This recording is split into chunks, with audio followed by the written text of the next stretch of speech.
எல்லோருக்கும் வணக்கம். இன்றைய காலத்தில் தன் சொத்தை காப்பாற்றுவதற்காக நாட்டை விற்கும் அரசியல்வாதிகள். ஆனால் ஒரு சில ஆண்டுகளுக்கு முன்பு தன் நாட்டை காப்பாற்றுவதற்காக தன்னுடைய சொத்தையே இழந்த வ.உ.சி. எங்கே?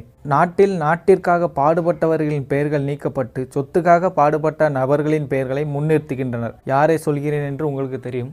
ஒவ்வொரு மூலையிலும் ஒவ்வொரு பேருந்து நிலையத்திற்கும் தன்னுடைய சொத்தை காப்பாற்றுவதற்காக பதவியில் இருந்தவர்களின் பெயர்களையே வைக்கிறார்கள். இப்பொழுது இந்த நாடு நமக்கு கிடைக்க காரணமாக இருந்த போராளிகளின் பெயர்கள் எங்கே போனது? சிந்தித்து பாருங்கள். அப்படி ஒரு தலைவன் தான் வ.உ. சிதம்பரம் பிள்ளை. தமிழ் மண்ணோட முத்து அப்படின்னா வ.உ. சிதம்பரனார் தான். இந்தியாவை ஆங்கிலேயர் சுரண்டி கொண்டிருப்பதையும் வர்த்தகத்தில் தங்கள் ஆதிக்கத்தின் மூலம் இந்தியாவை வறுமையில் வாட விடுவதையும் வ.உ.சி. உணர்ந்தார். இதை எல்லாத்தையுமே தன்னோட மனசுல வச்சுக்கிட்டு ஷாலோம் ஸ்டீமர்ஸ் அப்படிங்கிற ஒரு கம்பெனிலேருந்து கப்பலை வாடகைக்கு எடுத்தார். இதை ஆங்கிலேயர் தடுத்து நிறுத்தினாங்க. நேராக கிளம்பி கொழும்புக்கு போனார். கொழும்புலேருந்து ஒரு கப்பலை வாடகைக்கு எடுத்துகிட்டு வந்து வியாபாரம் பண்ண ஆரம்பித்தார். அதுக்கப்புறம் சொந்தமாக ஒரு கப்பலை உருவாக்குனார்.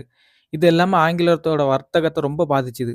உடனே ஆங்கிலேயர் அரசு ஏற்றுமதி வரியை குறைச்சி ஏற்றுமதி பண்ணிட்டு இருந்தாங்க. இவரும் அதற்கு போட்டி போட்டு வரியை குறைச்சாரு. இதற்கு போட்டியாக ஆங்கிலேயர் அரசு கப்பலுக்கு வேலைக்கு வர எல்லாருக்குமே ஒரு குடை இலவசம் சொல்லி அறிவித்ததும் மக்கள் எல்லாரும் ஆங்கிலேயர் கப்பலுக்கு வேலை பார்க்க போனாங்க. இவரோட கப்பலுக்கு யாரும் வேலைக்கு போகலை. இதோட தன்னுடைய எதிர்ப்பை நிப்பாட்டாம ஒவ்வொரு போராட்டங்களா வழி நடத்தி வெற்றி பெற்றுக்கிட்டே இருந்தார் வ.உ. சிதம்பரனார். இவரை கட்டுப்படுத்த முடியாத ஆங்கிலேயர் அரசு இவர் 40 வருஷம் சிறை தண்டனை கொடுக்குறாங்க. சிறையில் அடைக்கப்படுறாரு. மறுபடியும் இந்த கேஸை மேல்முறையீடு செஞ்சு 40 வருஷ தண்டனையை 6 வருஷமா மாத்துறாங்க.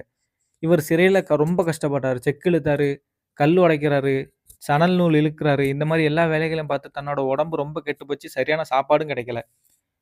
எப்படியோ 6 வருஷம் கழிச்சு வெளியில வராரு. ஒரு மக்கள் கூட இவரை சந்திக்க வரல. அன்றைக்கே நம்ம மக்கள் நன்றி கெட்ட மக்களா இருந்திருக்காங்க. இப்படி ரொம்ப கஷ்டப்பட்டு நாட்டுக்காக உயிரே விட்டவர் தான் வ.உ.சி. இவரோட பேர்ல இன்னைக்கு எதுவுமே இல்ல. திருநெல்வேலி மாவட்டத்தில் ஒரு விளையாட்டு அரங்கம் இருக்கு. அது ரொம்ப பெருமையா சொல்றேன் நான் திருநெல்வேலிக்காரங்கிறதுனால.